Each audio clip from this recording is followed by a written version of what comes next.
বিভিন্ন জাতীয় সংগঠনের লগতে ইয়াত উপস্থিত হওয়া আমার গোর্খা মাইনরিটি বেঙ্গলি এসসি মডাহি রাভা আর বিভিন্ন কমিউনিটির পৰা উপস্থিত হব পৰা শ্রদ্ধার নেতৃবৃন্দ এই সময়ত মই নিখিল বড় ছাত্র সন্থার তরফৰ পৰা বড় সংগ্রামী মঞ্চৰ তরফৰ পৰা আজি ইয়াত উপস্থিত হৈ পেলাই আমাক সম্বৰ্ধনা দিয়াৰ লগতে আমি যি কামটো কৰিছো এই কামটো স্বীকৃতি দিয়াৰ কাৰণে মই প্ৰথমতে আপোনালোকক ধন্যবাদ জনাইছো। তামান গোনাं ৰাইজোफोर गिबियावनो आङो दिनै बड'फा उपेन्द्रनाथ ब्रह्मनि सोरगोआरि जिउ सोलेरनि खाथियाव आंनि खुलुमनायखौ बावहरदों आरो लोगोसे अबंलावरिनि खाथियाव आरज गाबदों बिथाङा सोरगोआव अराय आलो गोजोनै थानो हायो।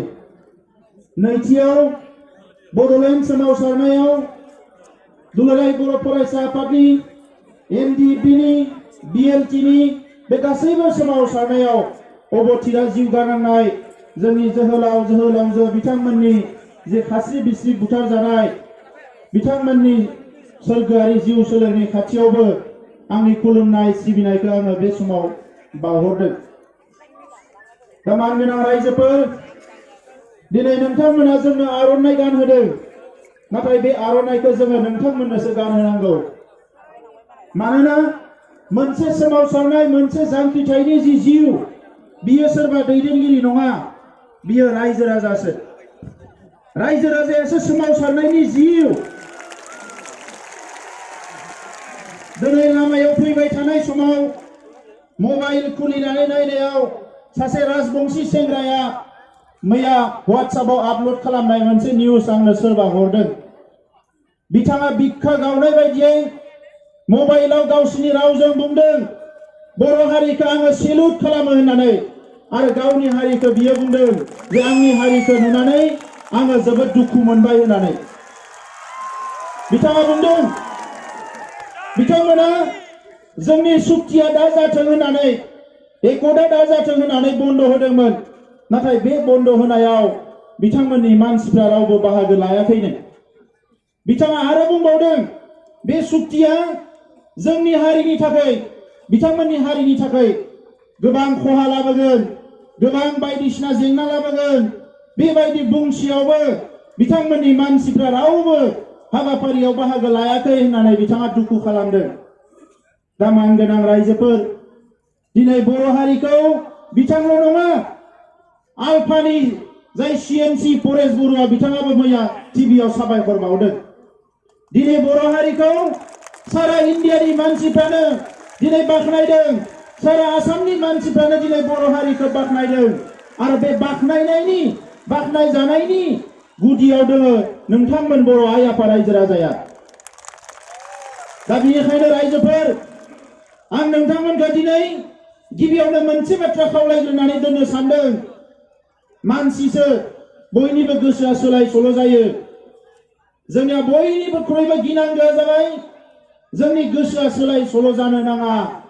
बड'फाया बिनिखायनो बुंलांदों आं थैनोसैयाव आंहा मोनसेल' दुखु थागोन आरो बिथांनि दुखुआ मा गाव थैनायजों गावनि सानस्रियाबो थैफालाङोब्ला बेवहायसो बिथाङा सुख'हायै दुखु थागोन होनदों।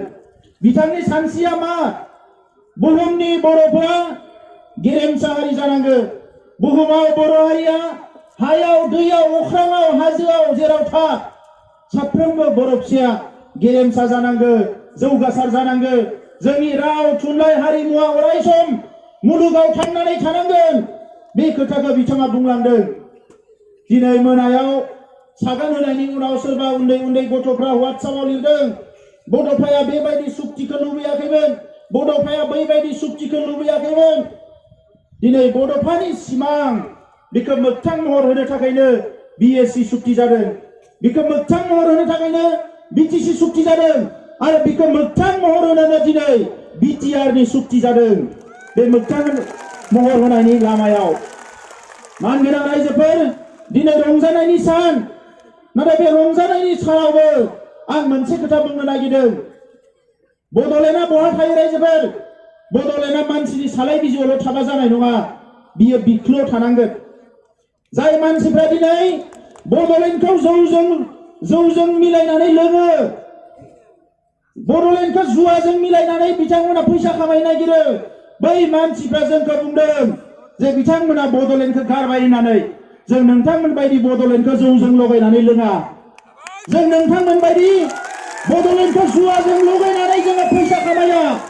जोङो बड'लेण्डखौ गोरबोआव सोनानै लादों। ओंखायनो आं नोंथांमोननि सिगाङाव थांनाय गोलाव समाव बुंलांदों आरो दिनैबो जोंनि थामथि जि सोमावसारनाय, बे बड'लेण्ड सोमावसारनाया नैबे काजलगावआवनो जागायदोंमोन 2010 मायथाइयाव। जोंनि गिबि सोमावसारनाया बासबारिनिफ्राय जागायदों बड'फा उपेन्द्र नाथ ब्रह्मनि दैदेननायाव। एनडिबिनि सोमावसारनाया जागायदों उदालगुरिनिफ्राय। नैथि सोमावसारनाया जागायदों। नाथाय दिनै थामथि सोमावसारनायखौ दुलाराय बर' फरायसा आफाद नैबे काजलगाव फोथारनिफ्राय जों जागायदोंमोन। आरो बेनिखायनो जों बुंदों जों गिबियावनो थांगोन, बे काजलगाव फोथाराव थांगोन। बे काजलगावनि फोथाराबो जारिमिनारि फोथार रायजोफोर। बिनिफ्रायनो जों जागायजेनदोंमोन। बै समाव जोंनि बिदा फंबायनि गेजेराव बुथारलायनाय, गावलायलायनाय, मोखांजों मोखां नायलायनो हायै, नेरलायलायनाय, बैबायदि समाव जोंनि दैदेनगिरिफ्रा बयबो सानदोंमोन बे सोमावसारनायखौ लाबोफिननाया मोजां जागोन ना जाया। नाथाय जोङो माखासेया साननानै लादों जे सोमावसारनायखौ जुदि लाबोनो हायाब्ला हारियाव खौसे फैनाय नङा, हारियाव सोलायनाय फैनाय नङा, हारियाव थांना थानायनि साहस फैनाय नङा, हारिया दावगालांनायनि लामा नुनाय नङा। ओंखायनो 2010 मायथाइयाव बिटिसि जाखांनायनि उनाव जेरैखि जाया जानजि खाफ्रानानै साब्रैसो मानसिजोंबाबो जोङो थांखि लाफिनदोंमोन। मानोना बड'फाया बुंलांदों इउनिटि थ्रु स्ट्रागल। सोमावसारबासो जोंहा खौसे फैयो, जांख्रिखांनायजोंसो खौसे फैयो, हाबा मावनायजोंसो खौसे फैयो। आरो बेबायदिनो बर' हारियाव खौसेया फैदों। दिनै रायजोफोर, बे सुक्तिया जागोन जाया बेसेबांबा मोनसे गाज्रि थासारियाव दङमोन।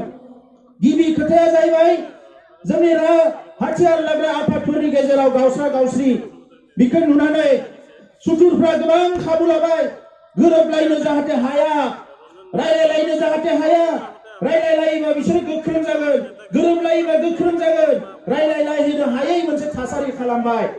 नाथाय बे थासारिखौनो नुनानै दिनैनिफ्राय 2 बोसोर सिगाङाव जों थांखि लाबाय जे जेरैखि जाया सोरनिबा आथिं हमनानैबाबो, सोरखौबा खुलुमनानैबाबो, गाख'नानै बिख'नानैबाबो खेबसेनि थाखाय मोनसे गोरोबथा खालामनाया जोबोद गोनां जाबाय। नङाबा बिदा फंबायनि गेजेरावनो गाबोन सोरबा बुलाय होगोन, गावलाय होफिनगोन। दा बेनि थाखायनो भारत सरकारनि गोबां एजेन्सिफोरजों रायलायै नैबे थासारिया जोंहा फैदों। दिनै जों साबायखर बावनांगोन। बे थासारिखौ बुजिनानै बिथां सावरायग्रा मोना म्यानमारनिफ्राय फैदों। दिनै जोङो साबायखर बावनांगोन। रन्जन दैमारि बिथाङाबो हाखु दाखुबाबो बिथांखौ बरनना लांनानै सागान होनाय मोनसे थासारि जादों। नाथाय बिथाङाबो सागान होनानै दिनै बिखौ मोगथां महर होबाय। जोङो दुलाराय बर' फरायसा आफाद, एनडिबि प्रग्रेसिभ, जोङो मोनसे हाथियार लाग्रा संगठन आरो मोनसेया जाबाय गणतान्त्रिक संगठनब्लाबो कुनु सिमा दोनालासे बिदा फंबाय ज' फैनानै जों खामानि मावबोदों। दिनै बर'नि आफादफ्रा गासैबो बेयाव नोंथांमोना बाहागो लाबोदों। दा मानगोनां रायजोफोर, गुबुन हारिफ्रा मानो मानिदों? दिनै 20 बोसोर बारबाय एनएसियाना, दाबो एकर्ड खालामनो हायाखै। बिसोरनि गेजेराव गोरोबलायनायखौ लाबोनो हायाखै। बिथांमोनाबो दिनै सावरायदों। आंनो गोबां नागा मानसिफ्राबो मेसेज हरदों, बोरै मावखो नोंथाङा? नोंथांजों जों रायलायनो लुबैयो। नागालेण्डआव फै, नोंथांजों रायलायगोन, जों थांनानै रायलायहैगोन। बोरै बे सुक्तिया जाखो, जों मानो खालामनो हायाखै सुक्तिखौ? बिथांमोना दिनै रायलायदों। आरो जोङो ओरैबायदि दुखुनांथाव, दाख्लैबावै दिल्लीयाव बेसेबांबा गोबाव थाहैदों, नाथाय सासेया सासेजों रायलायनो हानायनि परिबेस जोंनो सरकारा होआखै। थेवबो बे सुक्तिखौ जों खालामनानै फैबाय। आरो दिनै बन्द होग्राफ्रा नायबाय थाबाय, टायार सावग्राफ्रा नायबाय थाबाय, जोंनि हेंथा बुंग्राफ्रा नायबाय थाबाय। रावबो जेबो खालामनो हायाखै। जोङो सुक्ति होबाय आरो दिनै फैबाय। बेवहाय जोङो दिनै नोंथांमोननि सिगाङाव गसंफैबाय। दा मानगोनां रायजोफोर, बेनिखायनो जोंनो मा नांगौ? गोसोआव जोंनो आत्मबिश्वास नांगौ। गावनि सायाव फोथायनाय लानांगोन, हारिनि सायाव फोथायनाय लानांगोन। जोङो बर' फिसा, बर' बिमा बिफा, बिब' बिनानाव, फंबाय बिदा, जोंहा साफ्रोमनि सायावबो बिश्वास दङ। बेनिखायनो बे सोमावसारनायखौ जोङो जेरैखि जाया लांबाय थानो हागोन। दा नंखायनो रायजोफोर, सोरबाया बुंनाय बायदि आलादा रायजोखौ गारबाय, उमुखखौ गारबाय, आलादा रायजोआ बिखायाव दङ जोंनि बिख्लोआव हाबनानै दङ बड'लेण्ड सोदोबा आरो बे बड'लेण्डआ मा बे हा दखलसे दं आं बुंदों नोंथांमोनखौ हाजोंल' बड'लेण्डखौ सुनो नाङा बड'लेण्डआ मा बड'लेण्डआ बर' हारि थांना थानायनि जिउ रेखा बे सोदोबजोंसो बर' हारिया थांनानै थायो ओंखायनो मोनसे समाव बड'लेण्ड अट'नमास काउन्सिल मोनसे समाव बड'लेण्ड टेरिटरियेल काउन्सिल आरो दिनै बड'लेण्ड टेरिटरियेल रिजन जोङो बे बड'लेण्ड सोदोबजोंसो बर' हारिया थांनानै थानो हागोन मालाया जि बुङा मानो दा नंखायनो रायजोफोर आं नैबे समाव जों मा मोनखो मा मोना बिनि गोलाव गासैखौबो बुंफोरनानै होनो नागिराखै दिनै सासे बड'फानि समाव मोनसे जिल्लायाव दैदेनगिरि जानाय सासे दैदेनगिरिया आं फैबाय थानायाव फनाव बिथाङा गाबहरदों जे फंबाय दिनै आङो नोंखौ ओरैबायदि माने गोसोखांदों आं नोंनि खाथियाव थांनो हायाखै जिफोर जिनिसखौ जों बिदोंमोन गोदो 33 बोसोर सिगाङाव सेन्ट्रेल इउनिभार्सिटि दिनै बड'फानि मुङावनो जोङो सेन्ट्रेल इउनिभार्सिटि लाबोनो हाबाय जोङो दिनै चिरां जिल्लायाव रौमारियाव जोङो एम्स बिदोंमोन बेसेबांबा नांलायबाय जोङो सरकारजों मोनसे स्टेटआव मोननै एम्स होनो हाया होननानै बिथांमोना बुंबाय जे एम्सआ मोननै होनो हाया गोबां इन्डियानि स्टेटफ्राव एम्स गैया जों बुंबा एम्स होनो हायाबा जोंनो नेरिन्स होनो हायो north east regional institute of medical science दिनै बिथांमोना रौमारियाव मेडिकल साइन्स गायसननांगोन दिनै जोंनि गेजेराव स्पर्ट्स इउनिभार्सिटि बिथांमोना गायसननांगोन नेशनेल इन्स्टिट्यूट अफ टेक्नोलॉजी गायसननांगोन रेलनि थाखाय कच फेक्टरि गायसननांगोन गोबां हाबाफारिफोरखौ बिथाङा मावनानै होनांगोन बे सुक्तिनि गेजेरजों जोंनि सीमाया खोलाहाबो बारायनांगोन सानजाहाबो बारायनांगोन गोबाङानो सोंदों जोंहा सनितपुर जिल्ला बिश्वनाथ जिल्ला बायदिसिनाफ्रा मा जागोन जोङो बेवहाय स्पष्ट बेवहाय जोङो लिरनानै लादों नाथाय बिदि होननानै गुबुन हारिखौ जोङो सिगिनो गुबुन हारिनि थाखाय माबा मोनसे हेंथा मावनो थाखाय नङा रायजोफोर जोङो गावनि थाखायसो सानदों दिनै आसामनि थासारिया मोजां नङा भारत सरकाराबो सानदों आसाम सरकाराबो सानदों माबा मोनसे मावनो थांनानै माबा दावराव दावसि जागोन नामा जोंबो बिथांमोनखौ बुजिदों आरो बिथांमोननो सम होदों जों समखौ बिनिखायनो होदों जोंहा बिश्वास दङ गाबोन जोंनि साननाय हनायखौ मावाबा एक सेकेन्डआवनो जोङो राजा लामायाव ओंखारफिननो हायो बिनि थाखाय जोङो बिथांमोननिखौ जों सम होदों मैया सावरायखांनानै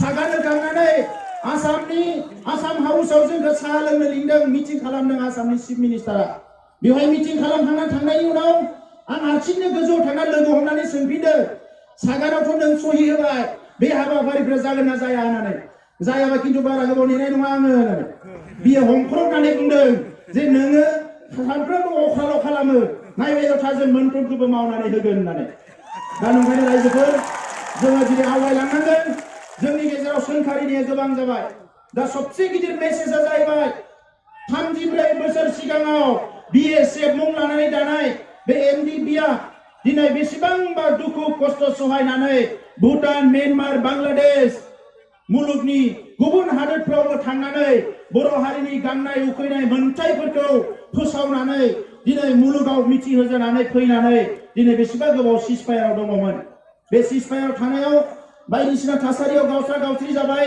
जेरैबायदि मदद मोननांगौमोन मोनाखिसै गोबां बिथिंनिफ्राय दा दिनै फैनानै बिथांमोना नैबे सुक्तिनि उनाव गावनि न'आव थांनो हागोन डिजिग्नेटेड केम्पनिफ्राय न'आव थांनो हागोन बिमा बिफाजों थानो हागोन बिब' बिनानावजों थानो हागोन बिदा फंबायजों थानो हागोन सोरबा हारिनि थाखाय गावनि उन्दै गथ'खौबो नागारनानै सिलाय लाना हाग्रायाव थांदोंमोन दिनै गावनि गथ'जों बिखायाव गोबालायनानै थाफैनो हागोन बे जोंनि थाखाय बयनिख्रुइ गोजोननि खोथा मैया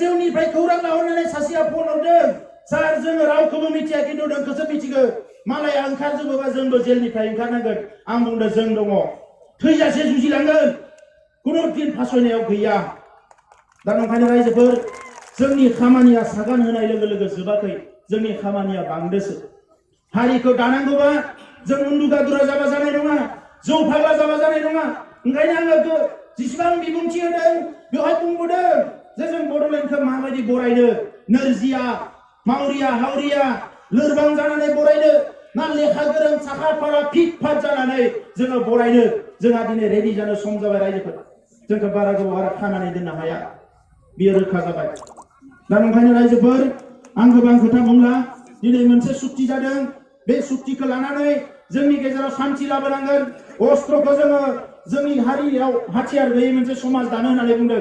हाथियारा मा? हाथियारा मेलेम गैया रायजोफोर। मानसियासो बाहायो हाथियारखौ। जेला मालाबा हाथियारानो मानसिखौ बाहायफिनो अब्ला बे हाथियारनि सायाव जोंहा मा जायो?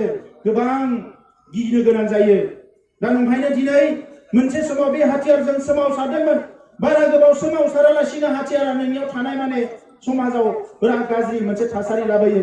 दा नंखायनो बै सेंग्राफ्रा जायनिखि दिनै आर्मि स्टाइलाव थाबोबाय बिराद गोबाव, बिसोर फैनानै गाबोन न'आव थांनांगोन। समाजखौ जों मोजाङै दानांगोन। बिथांमोननि रिलिफ रिहेबिलिटेसननि खोथाफ्रा बेवहाय लिरनाय दङ। बेजों लोगोसे रायजो राजानि थाखाय गोबां बाथ्राफोर बेवहाय जौगानायनि बाथ्राफोर बेवहाय बे सुक्तियाव लिरनाय दङ। डाइरेक्ट फान्डिं मोननायनि बाथ्रा लिरनाय दङ। दिनै एसपिडिसिखौ जों जेबो बुंनो हायामोन, नाथाय दिनै बे सुक्तिनि गेजेरजों गोसो जाबानो होखारनो हासिगोन, गोसो जाबानो लाबोनो हासिगोन। जोंनियाव एसेबाबो गोहोआ फैबाय। दा नंखायनो रायजोफोर, बे सुक्तिया ओरैनो सुक्ति नङा। बेवहाय नायै नायै नायै नायै बेसेबांबा जुजियै दान्थे बिदान्थे खालामै मैया सागान होनायनि 2 घन्टा सिगांसिम जोङो दान्थे बिदान्थे खालामनानै बे सुक्तिखौ खालामदों। दा बेवहाय जोङो बेखिनिखौ गासैखौबो मोनजोबमारोबा जोंनि ओनसोला ओरैबायदि जौगागोन, बे जेला इमप्लिमेन्ट जाजोबगोन जों बेखौ बुंस'नो हाया। दा नंखायनो रायजोफोर, दिनै जों बयबो दिनै गोग्गानांगोन। मानोना गुबुन हारिफ्रा बुंबाय थादोंमोन माने ओरैबायदि बिथांमोननि हेंथा होसेयावबो दिनै थैजासे जेल साजा फोसावनायनि उनाव रन्जन दैमारि बिथांखौ लांनानै बेयाव सागान हैनो गोनां जादों गभर्नमेन्टआ। बे बर' हारिनि देरहानाय, बे बर' हारिनि देरहानाय। नैबे फोथारनिफ्रायनो बुंदोंमोन जोङो, जुदि सोरबा जोहोलावखौ फासि होनाय जायोबा लाख लाख मानसि ओंखारनानै जों बिनि हेंथा होगोन। मैया टिभि चेनेलफ्राव बुंदों आंखौ, नोंथाङा मा मानसि थैनायफोरनो जास्टिस होनो नागिरा नामा? जास्टिस होनो नोंथाङा नागिरा नामा? जास्टिस होनो सोर नागिरा? जास्टिस होनो नागिरो बयबो। नाथाय जास्टिस होनाया बेल' नङा। जास्टिस होनायनि लामाया गोबां दङ। सासेया साजा होबाय होननानै बिखौबो नोङो साजा होफिनबा बेल' जास्टिस जानो हाया। बे खोथाखौ आं बिथांमोननो बुंदों। दा नंखायनो रायजोफोर, गोरोन्थिखौ जों मावनो नाङा। मालाया गोरोन्थिखौ मावगोन। जोङो दिनै खौसेयै मोनसे गोग्गो समाज दानांगोन। बे सुक्तिखौ लानानै जोङो दिनै जोहोलावफोरखौ न'आव लाबोनो हानाय मोनसे थासारि फैबाय। आं बिथांमोनखौ साबायखर बावदों गोसो गोरबोनिफ्राय, आरो बिथांमोनखौबो आं खावलायदों जे संग्रामखौ लांनो थाखाय सोरनियावबा थाखा फैसा बिनो गोनां जाबाय, सोरनोबा मेगन गोजा नायनो गोनां जाबाय, सोरखौबा सिगिनो गोनां जाबाय, सोरखौबा बोथ्रोदनो गोनां जाबाय। नाथाय सुक्ति खालामखांनायनि उनाव जाहाथे बे आखलखौ बयबो नागारो। जों मोनसे मोजां समाज दानांगोन। जों बे मोजां समाज दानांगोन। जोंनि साफ्रोमबो जोहोलावा जेरैबायदि सिलाय लानानै हारिनि थाखाय हाग्रायाव थानानै जुजिदोंमोन, गाबोन सिलायखौ गारनानैबो गामियाव थांनानै हारिनि थाखाय जुजिनांगोन। आं नोंथांमोनखौ बयखौबो खावलायो।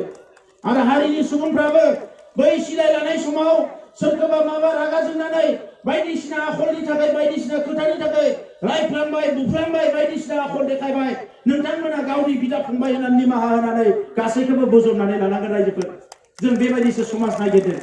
बिदा फंबाय गासैबो खौसेयै ज' नों दा आं नागार, आं दा नागार समाज दानायनि खोथाखौसो जों रायलायदों। आं बेखिनिखौनो बर' रावाव बुंनो सानबाय। बिनि उनाव फैगौ 7 अक्ट'आव भारतनि प्रधान मन्त्रि आरो हम मिनिस्टारा क'क्राझाराव फैगोन। जों जे माबा मोनसे मोजां खामानि मावबाय, बे खामानि मावनायखौनो मोजाङै आरोबा गावसोरनि खोथाजों बुंनो थाखाय बिथांमोना फैगोन। आरो बैखालिबो जोङो खमसे खम 5 लाख मानसिफ्रा ओंखारनानै जोङो बिथांमोननो बुंनो हानांगोन। जों ज' जानानै बुंनांगोन जे नोंथांमोना जिखौ होदों जों मोजां मोनदों, नाथाय बेखौ उनाव नोंथांमोना मावफुंनो होआबा जों जिरायनानै थानाय नङा। बेखौ जाहाथे जोङो दिन्थिनो हायो। बर' हारिया बेसेबां खौसे, बर' हारिया बेसेबां गोहोगोरा, बर' हारिया बेसेबां डिसिप्लिन, बैखौ जाहाथे जों दिन्थिनो हायो। बिनि थाखाय फैगौ 7 अक्ट'आव क'क्राझाराव जि गेदारिं जागोन, बेवहाय जाहाथे नोंथांमोना बयबो बाहागो लायो। दिनैबो बिराद दुखुनांथावा बेसो। दिनै जोंनि सरकारनि लिडारफोरखौबो आं खावलायदों। मैया बिथांमोना सागान होनायावबो दङ। मोजां खोथा, सरकार हिसाबैथ' थाखानांगोन। नाथाय राजखान्थियानो गासैबो नङा रायजोफोर। दाख्लै 26 जानुवारियाव नाङा फाङानो फैब्रबबाय, फैनानै जोंहा सिबा बुंबाय एबसुआ ओरै, एबसुआ ओरै, एबसुआ ओरै। मा गोनांथि जादों एबसु गैखालि रायनो थाखाय? एबसुखौ रायोबा उदै बुङो ना ओंखाम ओंख्रि गायो ना मा जायो एबसुखौ रायनानैलाय? गावनि खामानि मावनाय, साननाय हनाय आखल आखुखौ सोलायोबा गासैबो सोलायगोन रायजोफोर।